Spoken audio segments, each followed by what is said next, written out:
Bismillahirrahmanirrahim. Assalamualaikum warahmatullahi wabarakatuh. Asyhadu an la ilaha illallah wa asyhadu anna Muhammadar Rasulullah. Perkenalkan, saya Anggi Putri Anggraeni dengan nomor induk mahasiswa 121701016. Saya merekam video ini pada tanggal 14 Juni 2022, tepatnya di rumah saya, yaitu di daerah Bale Endah, Kabupaten Bandung. Di sini saya akan menjelaskan mengenai siapa saja ahli waris dan bagaimana bagan ahli waris. Pembagian harta waris disebut juga sebagai warisan atau hukum waris. Warisan atau hukum waris juga tercantum di dalam Al-Quran, yaitu terdapat di dalam Quran Surat An-Nisa ayat 7, 11, 12, dan 176. Di mana di dalamnya mengenai penjelasan yang Allah berikan terkait pembagian harta waris dan bagian-bagiannya bagi siapa saja ahli waris tersebut. Dalam warisan terdapat dua bagian ilmu tentang waris. Yang pertama yaitu hukum fikih yang di dalamnya menjelaskan mengenai siapa yang berhak mendapatkan waris, berapa bagian, dan lain sebagainya. Yang kedua yaitu perhitungan mengenai bagian-bagian dari harta warisan, yang ditentukan yang pertama yaitu siapa yang berhak mendapatkan bagian, kemudian berapa bagiannya, lalu yang kedua yaitu bagaimana cara menghitungnya. Yang selanjutnya, saya akan membahas mengenai siapa saja yang berhak menjadi ahli waris. Pada dasarnya, yang berhak menjadi ahli waris ini dibagi menjadi 7 bagian. Yang pertama yaitu pasangan, yang kedua keturunan, yang ketiga asal-usul, yang keempat saudara, yang kelima paman dari ayah, yang keenam anak laki-laki dari saudara, dan yang ketujuh mu'tik atau mu'tikoh. 7 bagian ini akan dijelaskan lagi lebih rincinya pada saat pembuatan bagan. Jadi nanti akan dijelaskan siapa saja pasangan, siapa saja keturunan, siapa saja asal-usul, siapa saja saudara, siapa saja paman dari ayah, siapa saja anak laki-laki dari saudara, dan siapa saja mu'tik-mu'tikoh yang berhak menjadi ahli waris.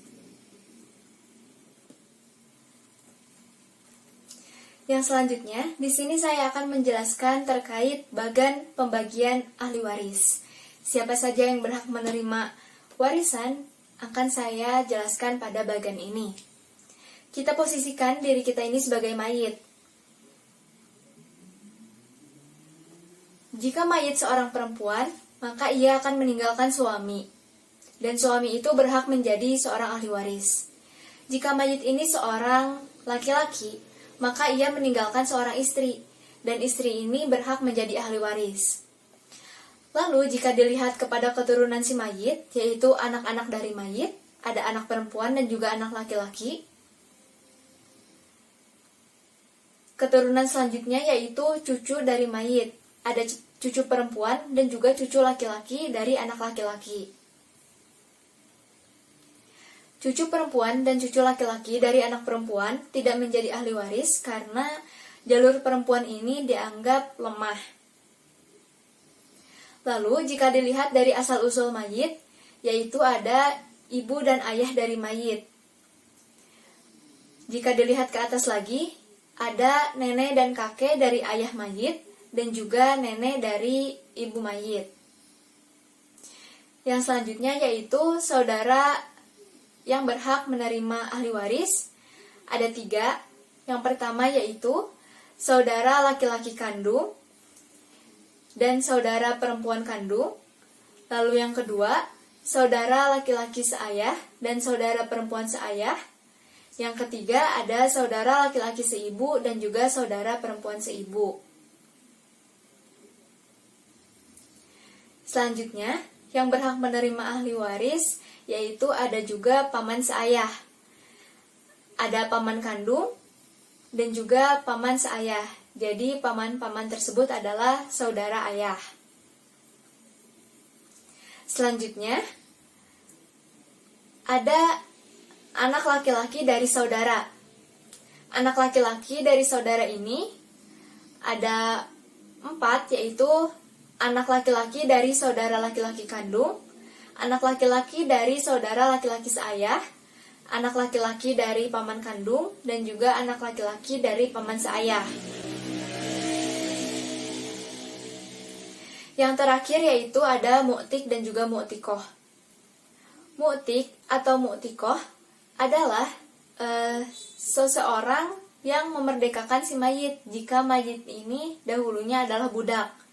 Mu'tik adalah sebutan bagi laki-laki yang memerdekakan mayit, dan mu'tikoh adalah sebutan bagi perempuan yang memerdekakan mayit. Pembagian ahli waris ini memiliki beberapa catatan.